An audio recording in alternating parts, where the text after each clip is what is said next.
Well. Welcome, Suzanne, to the Leaders Who Care series.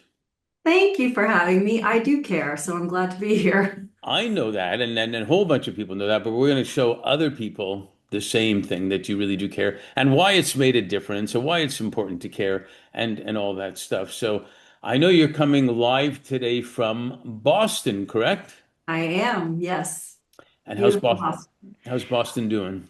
It's beautiful. We're having a lovely summer, and there's so much festivity around here because of the Scots that were all here for the World Cup, and it's just been a really fun summer so Yeah, far. but there's no beer left in Boston now. There is no beer left in Boston.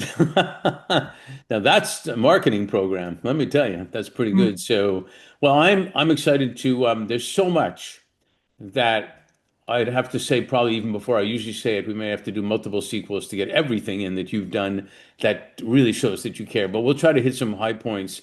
Let's start by if you can briefly introduce yourself, and I mostly have to do this for men, but even women sometimes have to put an asterisk. The question isn't what's your title and your position in your work. The question is more like, so where are you from originally? Where are you now? Anything you feel comfortable talking about family and aunts, uncles, this and that or whatnot. Maybe something even that you've never told anybody that you want to reveal to the world now. That's always fun too. So share a little bit about Suzanne. Well, thank you. I appreciate that, Mark. Listen, I grew up in the woods outside of Boston, and I was the kid who went running around the forest all the time, playing with my friends.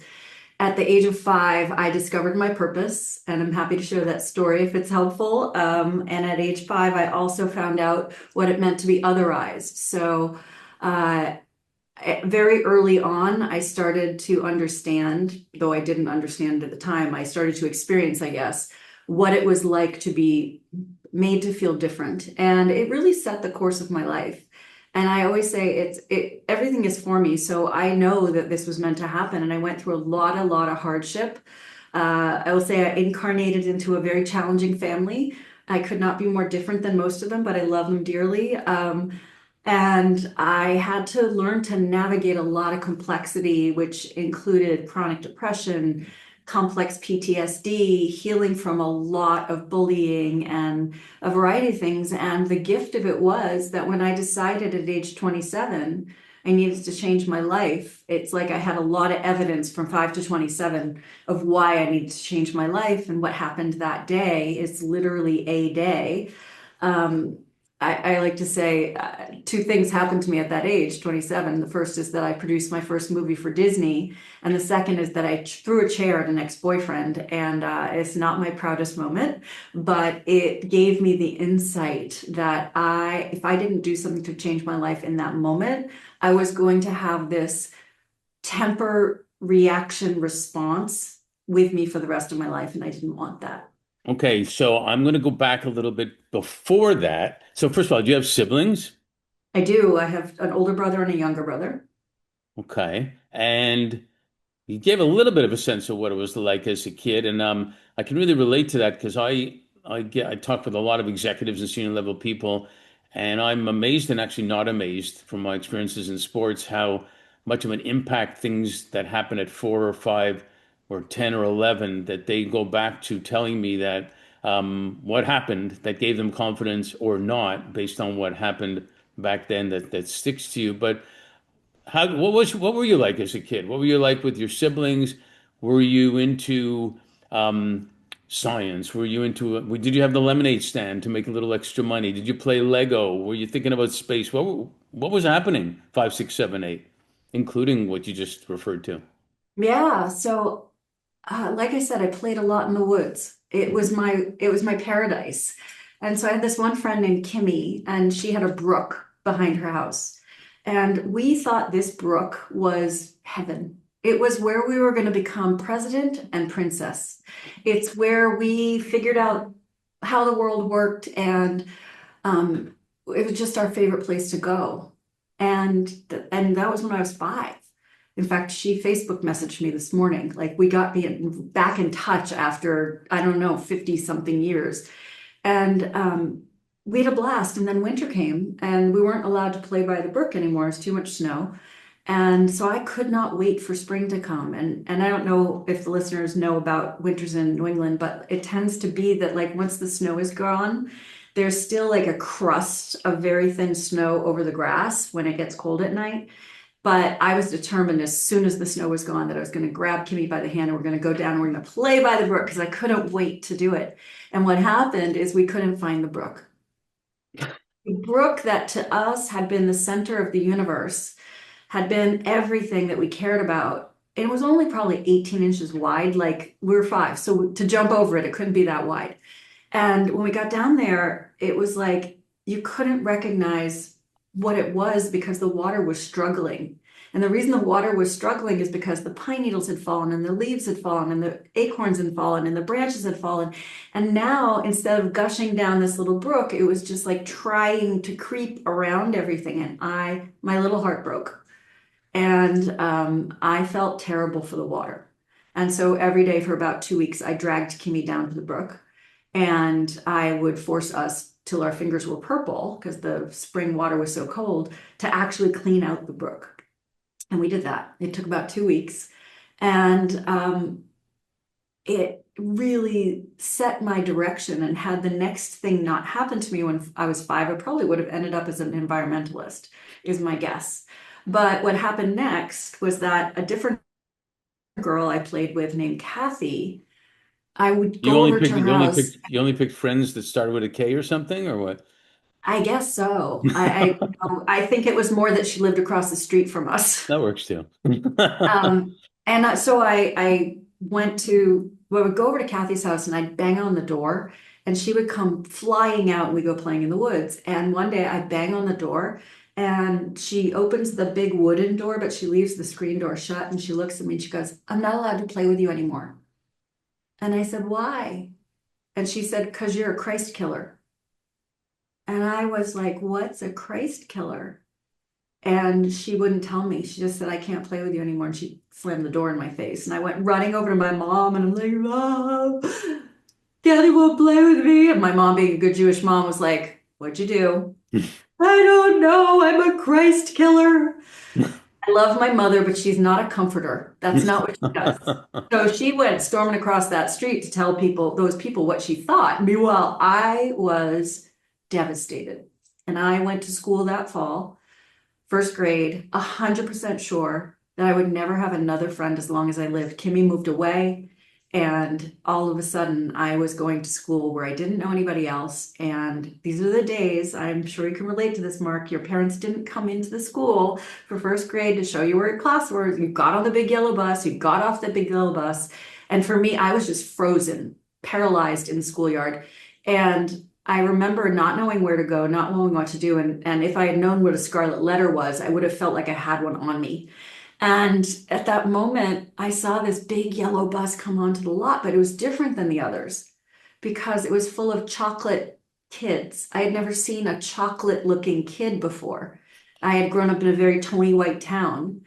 And this was the beginning of busing in Boston. And I was like, well, they look different. And I look different, or I am different somehow. So maybe I can be friends with them. You have And horns, don't you?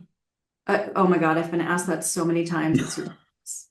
When I did my work in Alabama that I know you and I have spoken about, I was the first Jewish person anyone had ever met, and they asked me if they could touch my horns. And Alabama actually has a pretty good Jewish population right now. Yeah, but this was what, a Yeah. decade ago and Yeah, it's different. I find that so insightful because of the same thing I said before. I don't know if we realize enough how much stuff that happens to us between birth and three, and then after that till about seven, eight, nine, or 10, that really, really does impact us. And like I said, I've had major executives talk to me about that one time the coach believed in them, and and their whole confidence is based on that alone, one time, and that could be good or bad type of thing. How long did you know Kim or Kimmy before that happened? That the parents probably obviously told her that you were that. Kathy, I had known her Okay. probably, I don't know, as five. So how long can you actually really know somebody? Or you don't really know them anyway. They're a reflection of their parents. It was an interesting time, Mark, because it was the late 60s. It was pre-Vatican II, which is when the Pope came out and said, we're now going to have Catholic Church in local language instead of Latin. And it was also the time, and that happened in the 70s, when the Pope said the Jews didn't kill Jesus, the Romans did. Hmm. And but this was before that. So there was all of this really harmful talk in churches about not trusting Jewish people. Yeah. And I just happened to be the person to receive that message. And I think I've done something pretty good with it with my life. So try to be a good shepherd. Yeah, no, no kidding. How did your siblings handle that, or did they, or did Yeah. you no? I think if you asked them today, they wouldn't know what I was talking about. My mom would, for sure. Yeah, although you don't want your mom fighting your battles, but it is kind of cool when your mom goes across the street and says, "Hey, get over it." They moved away a couple years later, so I guess they didn't like us running the neighborhood. Unbelievable. Well, if you move a little bit fast forward, 15, 16, 17, you're starting to think of college maybe or whatnot. What were you thinking around that time? I wanted to be an Olympian. Ah, I was a springboard diver, and I had a friend who was a skier. And our agreement was that we were going to do our best to make the '84 Olympics, which would be 2 years after we graduated high school. And that she was going to do it in skiing in the winter, and I was going to support her. And I was going to do it in the summer, and she was going to support me. That was my big plan, that's a good was to plan. be an athlete. And then the universe gave me another series of gifts that I didn't expect, that kind of put a kibosh on my athletic career. And so I was a walk-on actually at Cornell University on the diving team, and they let me come on. I wasn't recruited, didn't even talk about that much in my recruitment stuff, and I ended up breaking my back freshman year, and all of a sudden had to redefine who I was, because I always related to myself as a jock. I dated jocks, like that was the thing. And so again, it's like, okay, now that you take away this piece of identity, what are you now? So I've had these identity challenges throughout my life. Yeah, I know you talk about that quite a bit, and it's one of the favorite topics of mine too, is that no one should be defined as just one thing ever, because it's not good for your mental health for sure. And everything else that goes around. Athletes have that a lot. Actors have it. Even people in families of all doctors that don't want to become a doctor have it. And Yep. so it's interesting. I have had the pleasure recently of talking a lot to Missy Franklin, who was an Olympic swimmer and stuff, that did great, but then didn't, and had to go overcome that, and did and stuff. So if we move on then to education wise, not to lump them all together, but you've had what I would call three totally different educations. One was film and theater. Another one, I believe, was mechanical engineering. And then you went on, and I know I'm pushing them too close together, but then you also did move on to like basically corporate social responsibility, social entrepreneurship. I actually can see the dots connecting to that, but for most people, it's probably like, what the hell? Don't you know what you want? Remember back then, it was like, think about what you want to do. Even now, to some degree, I think we've always pushed people to know what they want to do too early. And now it's getting a lot better where you can do more than one thing. But that must have been quite different at the time, or the times that you did those, because they are distinct in their own way. But tell me how they're connected also. Yeah. It's funny. My parents sent me to a career counselor at Brown Of course. University to talk about what I wanted to do, because I wanted to be in the arts. And my parents were one of those families who are like, you can always do arts as a hobby.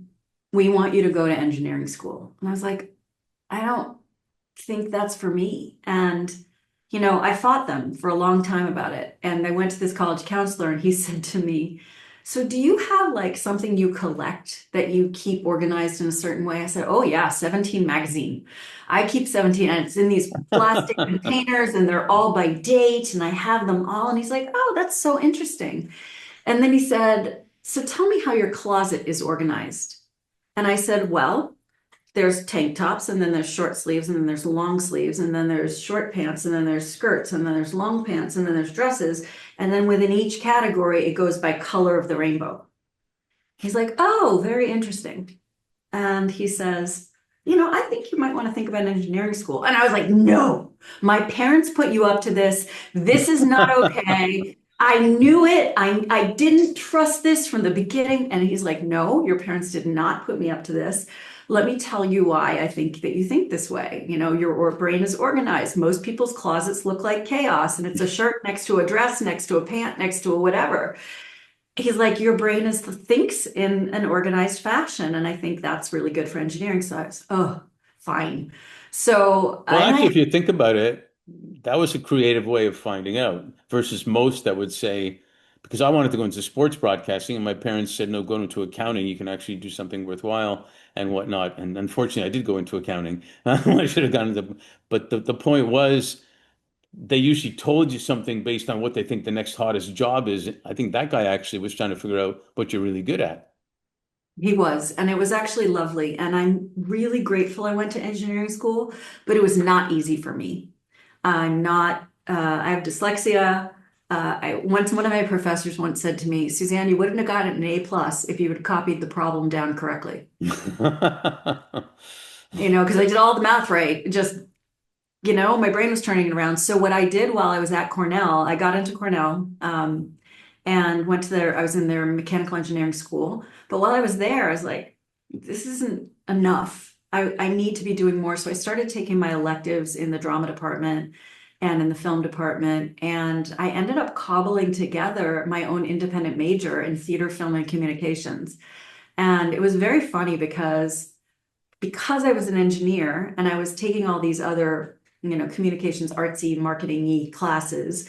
It was the beginning of Excel, not Excel. What was the predator of Oh, 1, 2, 3? Was it called Excel 1, 2, 3? Lotus. Was it Lotus?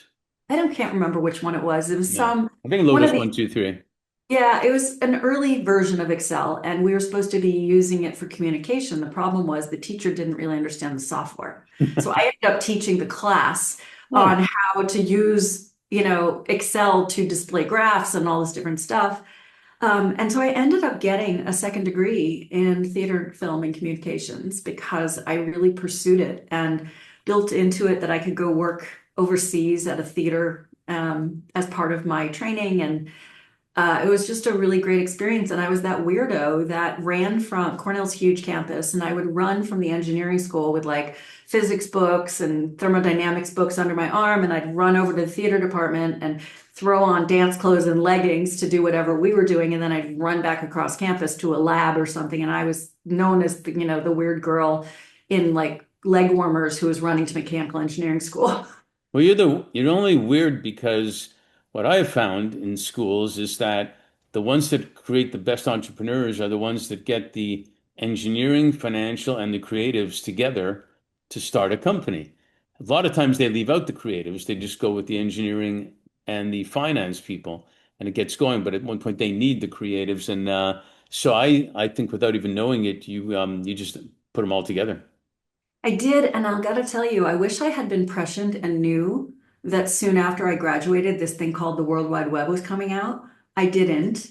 But what I will tell you is that one of the big transitions in my life that I went through is I decided to leave the film industry after making a bunch of movies. Hmm. I didn't like the ethics of the people that I was around, in the 1990s. It was a lot of drugs and a lot of things that I just don't buy into. And I was on a ski lift in Park City, Utah. I was at the Park City Film Festival, and this woman sitting next to me in the chairlift says, "So what do you do?" And I was like, "Well, I'm a screenwriter and a producer, but I'm working on this really cool project in at Stanford University, which is to design cardiovascular." Not design, excuse me. It's to ride cardiovascular gym equipment while you're going through a movie. And they needed someone who was a screenwriter to write this movie. But as I was writing this movie, so you're like on your treadmill and the story changes based on the biometric reader on your finger, it makes it harder or soft, whatever. So I was brought in to do this. And I realized that at that moment, architecture, writing, design, experience all had come together.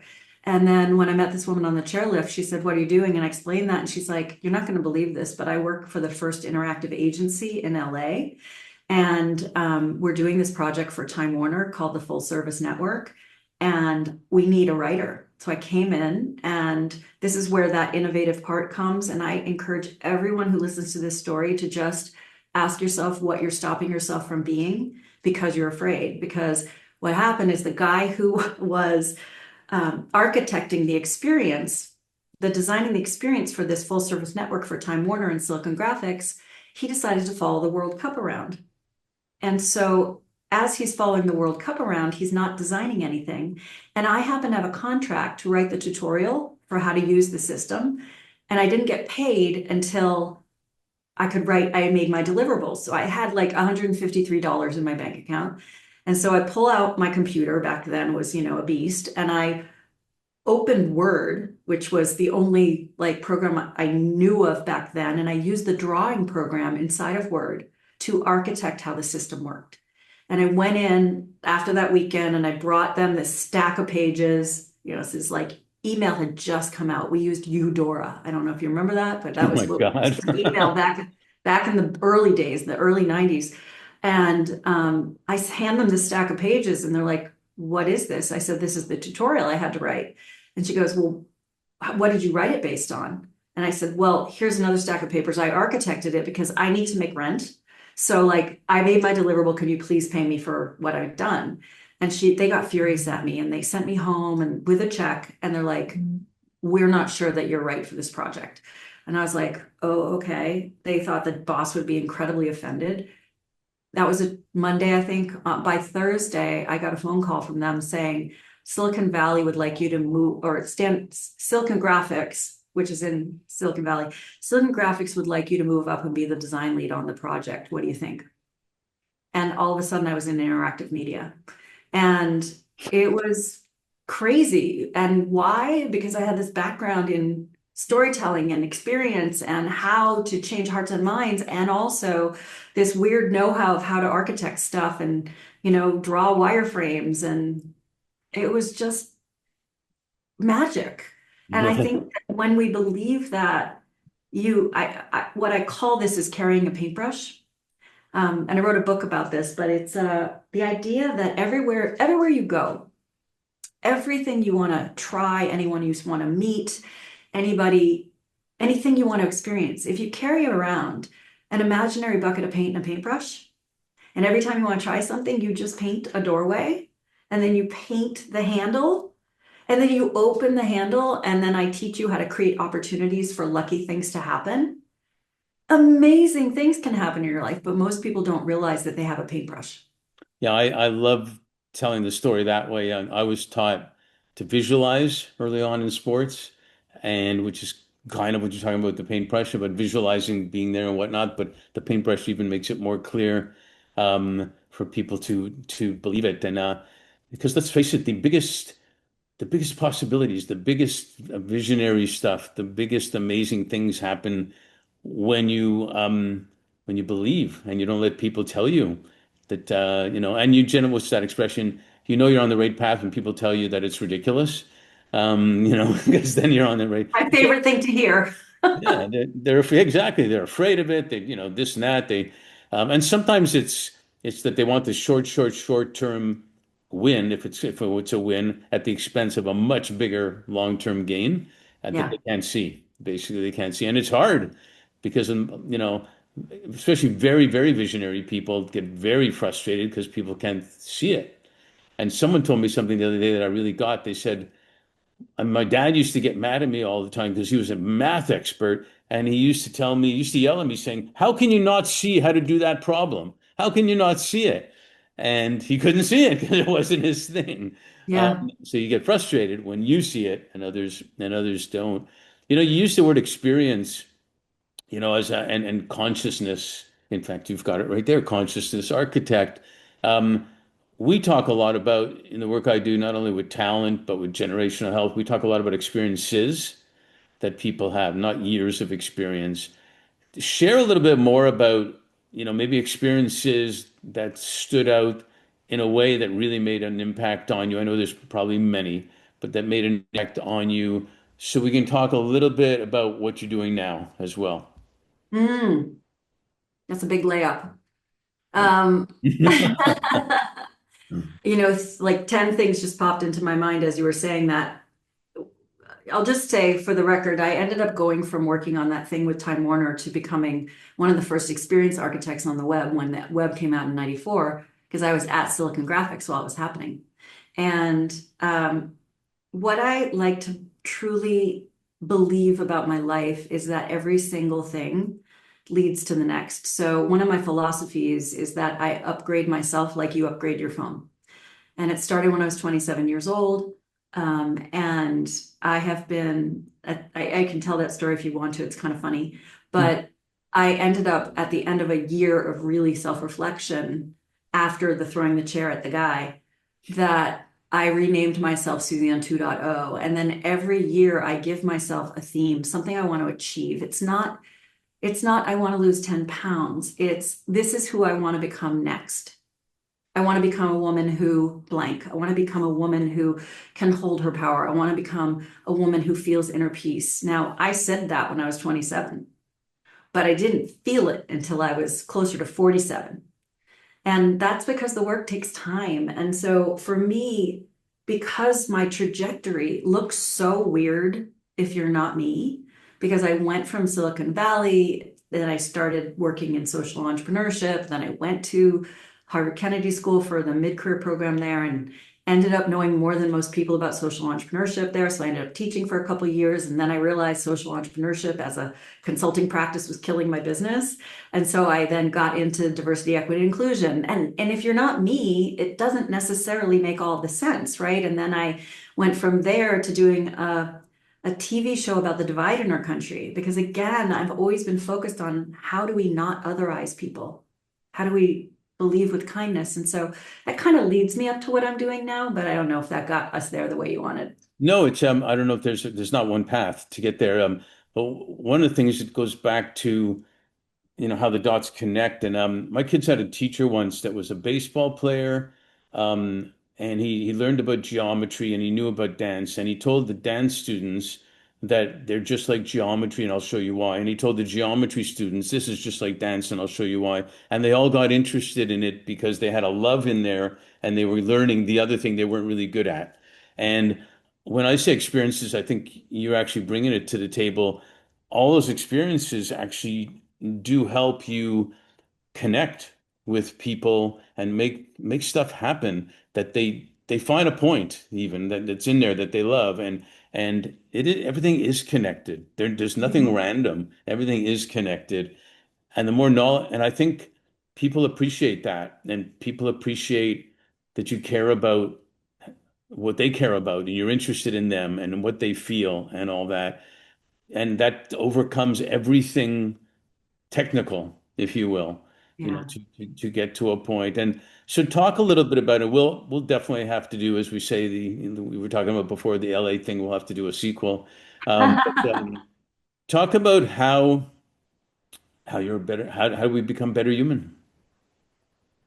I love that question. And I just feel like I feel compelled to tell a very brief story before I jump into that Please, yeah, because you please. just brought up something so important. So I was telling a story earlier about how my parents really wanted me to go to engineering school. And in order to do that, I needed to put a physics class, a different science class into my curriculum in high school. So I got into advanced physics as a junior, even though I hadn't taken physics one. Oh my And so, God. yeah. And so I had my physics teacher as a private tutor to teach me physics one while I was learning physics two. And because otherwise, I'm applying to college without enough gravitas in my resume, whatever.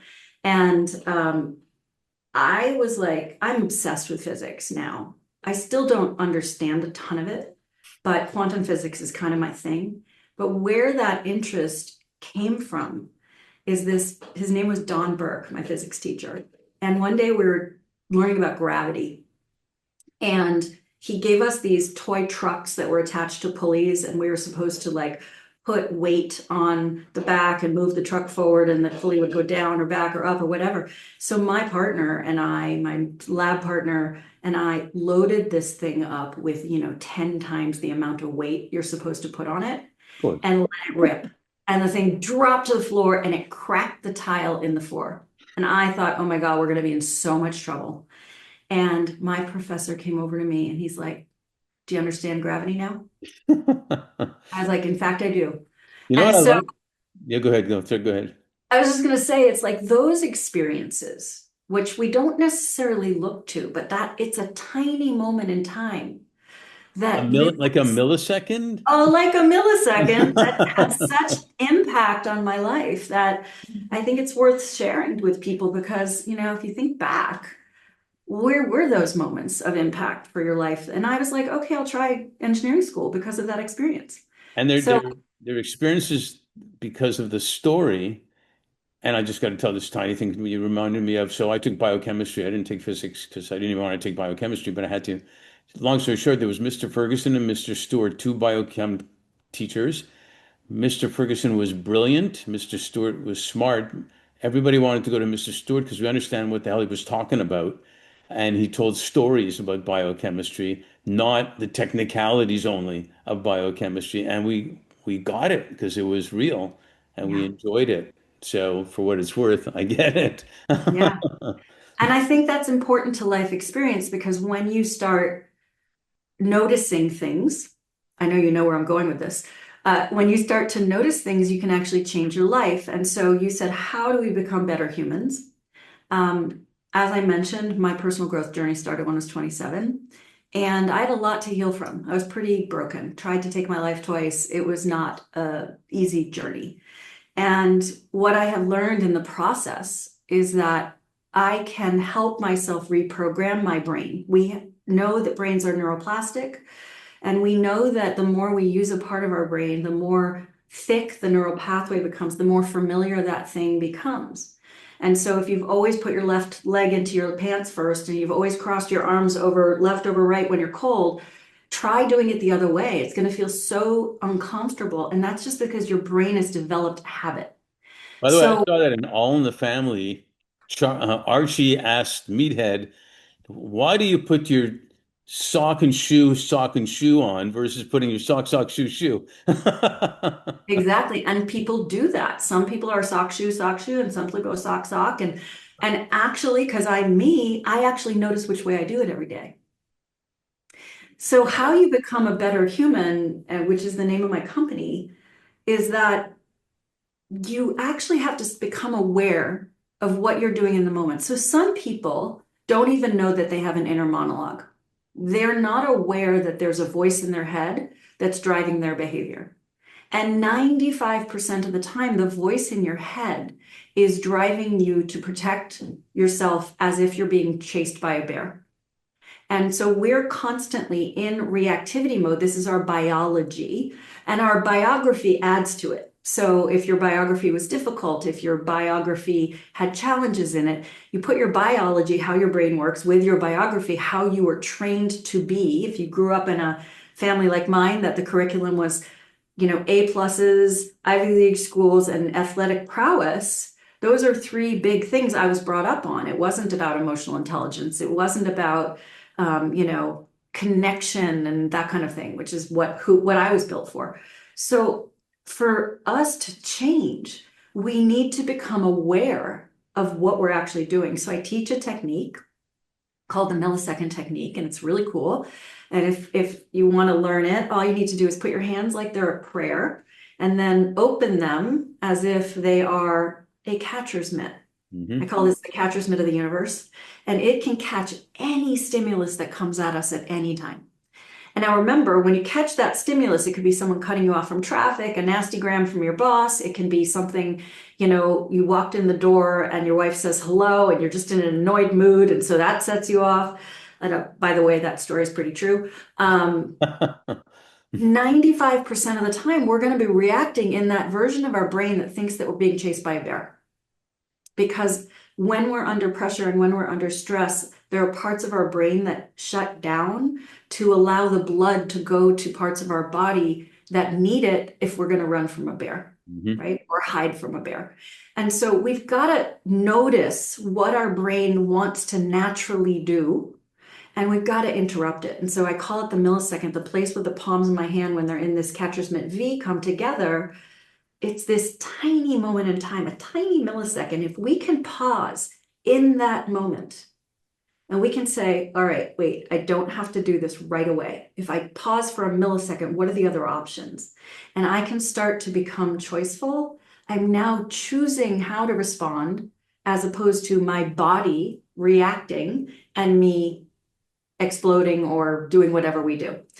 Um, that is the doorway to self-awareness. Brilliant. And thank you. And then in Better Human, that we call that a code. It's a code that we help you install in your preconscious mind so that you can help reprogram how your brain works. And we have 125 of these codes, with the millisecond being the first one that everybody learns. And in the platform that we built, we allow you to upgrade yourself like you upgrade your phone, and we keep track of it for you and have this incredible interface that lets you really engage in your own growth. And we surround you with 360 degrees of here's how to remember it on a daily basis. And it's just, it works. That's the cool thing. It's worked for the past 30 years that I've been teaching it to people in programs and private coaching and executives. And now I'm bringing it to the public, and it's really fun. No, I think it's fascinating. And, I had a partner, I think it was a partner at Deloitte once that told me brilliance is simple. And I was trying to figure out what he was talking about. But he said, yeah, it could be complicated along the way, but brilliance is simple. And it's simple when you explain it like that. But we need a framework sometimes to make something happen, which is kind of what you're giving. And I've learned a lot in sports about, the brain's always protecting us and wanting to do something a certain way, which is where visualization came in to make it think something different. So I love that, even to the point of take a second for a second, if you will, take a second for a second to stop for a minute. Well, that sounds ridiculous. Take a second for a second to stop for a minute, but just kind of what you're doing. But you're giving a framework that allows us to do it rather than figuring out what to do. And I love that. And it just makes us realize that that millisecond is really important. It is the key to everything. And I am very fortunate that in that first year when I was 27 years old, this is what I learned. And when I was that age, there was no Tony Robbins, there was no self-help books. It was just pre all of that. Maybe if you were studying Jung, you were learning some of this stuff. But I just decided to study myself. And I was really, really bad at it first. So I just want to say to everybody, like when you set out to do change for yourself, there's going to be a lot of days that it's hard and you're mad and you don't want to do it at all and you forget. I forgot for the first 3 months of my commitment to this theme. It was very funny. My theme was, because I was in Hollywood, to be only be dramatic when drama is necessary, because good Lord, drama feels necessary in Hollywood. And I didn't want to become one of those drama queens. And so I very intentionally stopped participating in gossip. I very intentionally stopped participating in putting people down. It's a very judgmental place. And I started noticing when I was having these about to reacts. But I will tell you, the first 3 months of the year, I forgot I'd given myself a theme. And it wasn't until my birthday, when I was turning 28, when I was like, wait a sec, didn't you tell yourself you're going to change your life this year? You better tune in a different way. And so I did. And at the end of that year, I renamed myself Susanne version 2.0, and I gave myself the next theme. And now I'm Susanne 45.5. And it's I going like the great. version. I like this version. I like this version. Thank you. I like this version too. I think I probably would have liked the other versions also, but that's the whole adventure, right? To get to where you are, and it's kind of how you have to look at it. It is an adventure, along the way. It reminds me of COVID a little bit, where our brain became used to telling us that stay home, it is the safest place to be. And aside from, I always forget the name of it, that disease where people are afraid to go outside, whatever that's called, Agoraphobia. agoraphobia, not necessarily to that extent, but I think a lot of people got very comfortable and safe staying at home, and you had Zoom, so you didn't have to go out anymore. And I even felt it to some degree, and I don't mind going out, but I was safer just staying home.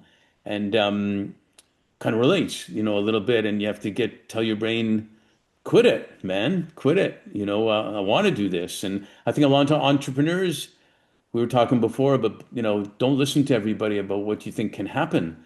And because your brain's telling you, no, you're going to fail, you're going to do this, that. Here's all the reasons why you shouldn't do that because it's risky and scary and financially. Da, da, da. Or your Jewish mother saying, no, be an accountant, not a sports broadcaster, and everything. Yeah, I think it's fantastic, and I'm happy we can share it and tell people about it. So, how can people find out more about it?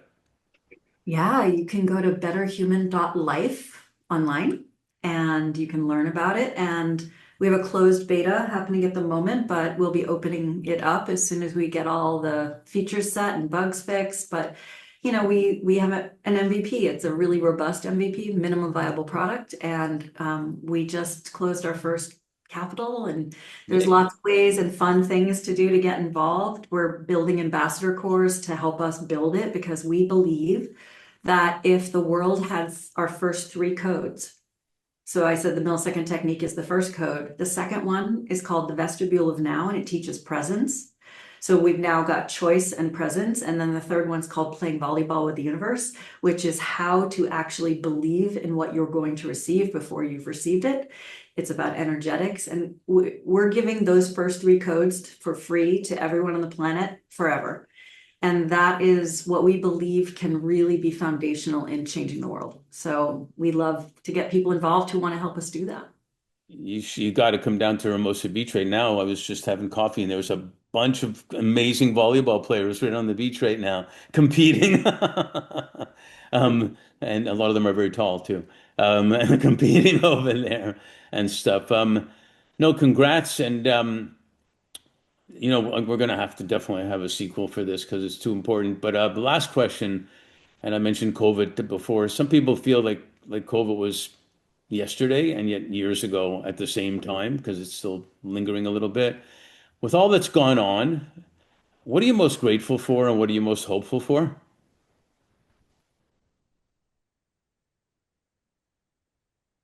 I am most grateful.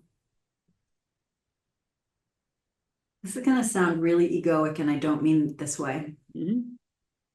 I am really grateful to my younger self for being brave enough to step on the journey. And even though there were periods where I went dark and I did not want to be on the planet, I thank her. It makes me want to cry. I thank her for her bravery and her willingness to go into the unknown without a rope, without protection, without anything, and I didn't have a family who could understand that language that I was discovering. And yeah, I would say I'm most grateful for her.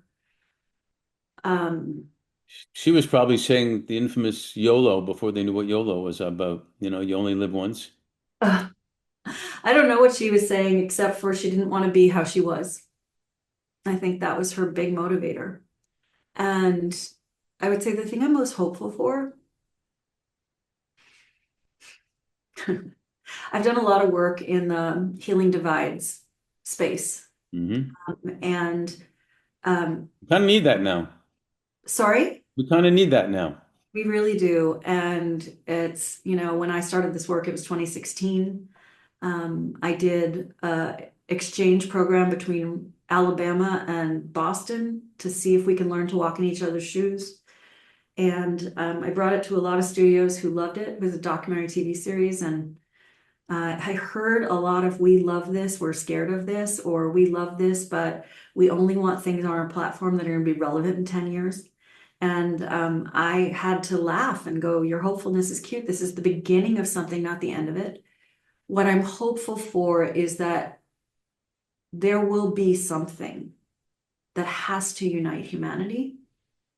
So we stop the bickering. And even if it's an alien species who comes down and Could be wants that. to Could be attack that. us, Yeah. like maybe that, I thought COVID would unite us. And it turns out people found wedge issues around COVID all the time. Hmm. So I'm hopeful that we will get there. It might not be in my lifetime, but whatever I can do in this lifetime to put things in place that might help that world, the better I feel, more hopeful I feel. I second that motion for sure. It's easier to give into the drama, easier to give into the hate, the divide, and all that, and yet it's not even that hard to be kind and smile and come together and respect the differences and all that. So but they say, they do say frowning takes more muscles than smiling. So why are we frowning all the time too? So. It also leaves unhappy marks on your face. Who wants That that? too. Exactly.